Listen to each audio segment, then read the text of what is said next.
Hello friends, good morning all. காலையிலே வந்து வாசலுக்கு சாணி தெளித்து கோலம் போடலாம் அப்படின்னு சொல்லிட்டு பண்ணிகிட்டு இருந்தேன்.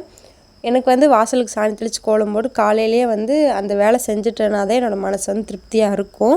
ஸோ வந்து நெக்ஸ்ட்டு வந்து மாட்டுக்கு பால் கறக்க போகலாம் அப்படின்னு சொல்லிட்டு கிளம்பி போயாச்சு. என்னென்னா முன்னாடியெல்லாம் கல்யாணம் ஆகிறதுக்கு முன்னாடியெல்லாம் வந்து மாடை பார்த்தாலே ரொம்ப பயந்துக்கிட்டு ஓடிடுவேன், மாட்டுக்கிட்டே வரவே மாட்டேன். அப்புறம் மேரேஜ் ஆகி ஒரு 3 மாதத்துக்கு வந்து மாடு பக்கத்துலேயே போக மாட்டேன். அப்புறம் மாமா வந்து கூட்டிகிட்டு வந்து பொறுமையாக பக்கத்தில் நிற்க வச்சு, அது ஒன்றும் பண்ணாது, நீ போய் நின்று அதை புடி அப்படின்னு சொல்லிட்டு நிறையா வந்து அவர் தான் வந்து சொல்லி கொடுத்தாரு எனக்கு. இப்போ வந்து நான் வந்து தைரியமாக வந்து போய் ஒரு மாட்டுக்கு பால் கறக்கிறேன் அப்படின்னா அதுக்கு முழுக்க முழுக்க அவர் மட்டும்தான் காரணம். ஏன்னா வந்து அவர் மட்டும்தான் எனக்கு எவ்வளோ தைரியம் சொல்லி வந்து கூட்டிகிட்டு வந்தது இவ்வளோ தூரம் என்னைய.